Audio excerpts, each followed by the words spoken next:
Galera, uma bomba se abateu sobre o futebol brasileiro nas últimas semanas, hein? Ficou sabendo? A partir de 2021, cada time do Brasileirão, Série A e Série B, só vai poder fazer 2 trocas de técnico ao longo do ano. Muita gente comemorou, outros nem tanto. Será que isso foi uma boa para o seu time? O que o seu time ganha ou perde com essa regra? Você é a favor ou contra? Vamos falar sobre isso aqui no Futebol para Leigos? Chega mais!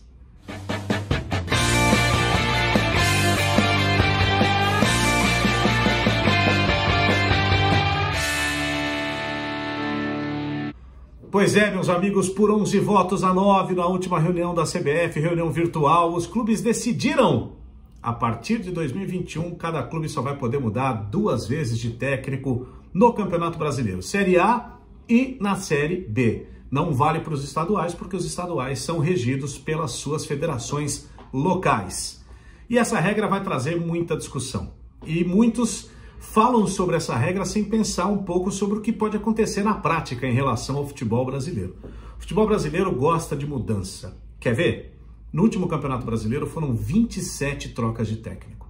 Só 4 clubes terminaram o campeonato, agora no comecinho de 2021, com o mesmo professor que iniciou o campeonato em agosto, né, quando o futebol voltou na interrupção durante a primeira fase da pandemia.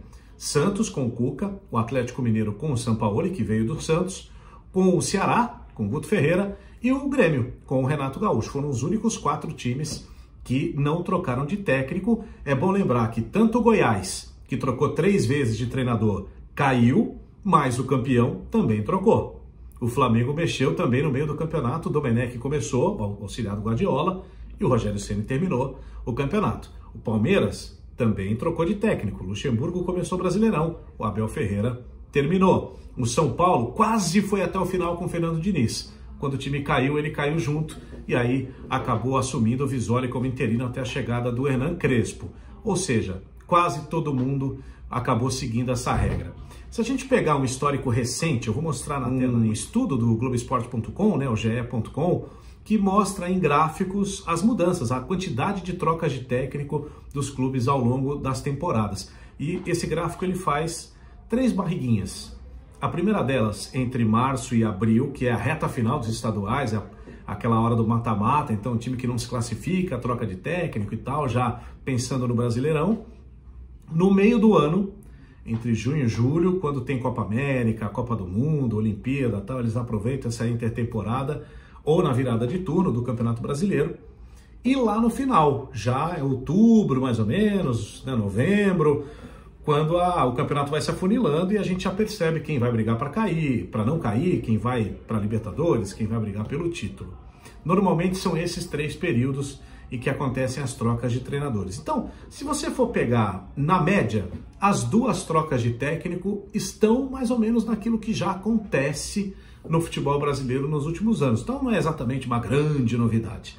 Mas quando você impõe uma regra dessa de cima para baixo, você pode criar distorções, porque você está forçando um movimento natural. O movimento natural do brasileiro é a mudança. Por mais que nós, como jornalistas, eu me incluo nessa lista, ache, e não é só um achismo, porque a ciência do esporte diz isso, o tempo de trabalho de um treinador é fundamental para a definição de um modelo de jogo e, consequentemente, de ajustes em um time de futebol. Você não vai, de um mês para o outro, melhorar um time que vem mal e, da mesma maneira, você não vai desmantelar um time que vem jogando bem.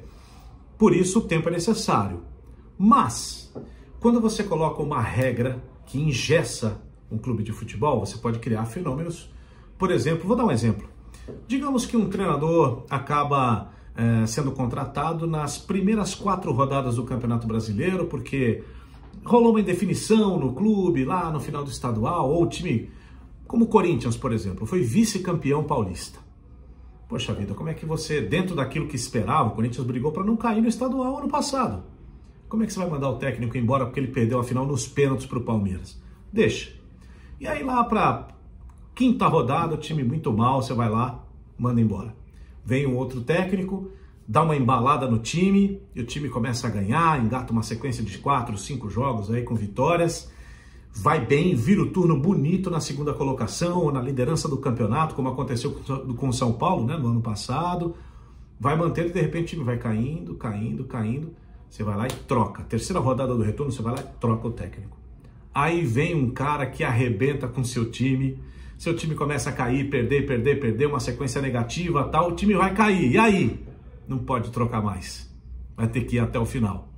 Como é que fica a torcida? Como é que fica você aí? O que você vai pensar? Quão desesperado você vai ficar?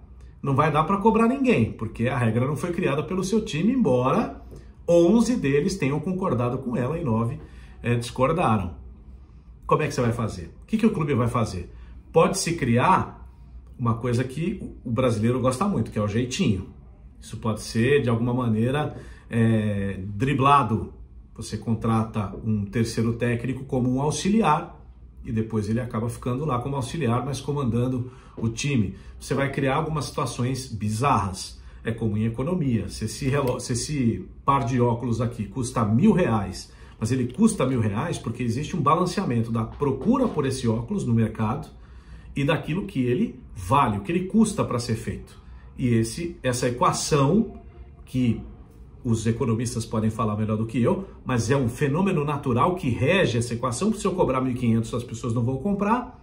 Se eu cobrar 800, eu não vou ter o meu custo pago e não vou ter lucro nenhum em cima disso. Então, se você impõe um preço, como o brasileiro mais velho conhece muito bem, da época da inflação, você cria uma distorção, porque você está vendendo algo que o mercado não paga, justamente para baixar o preço. Então isso é uma coisa que cria uma distorção na realidade.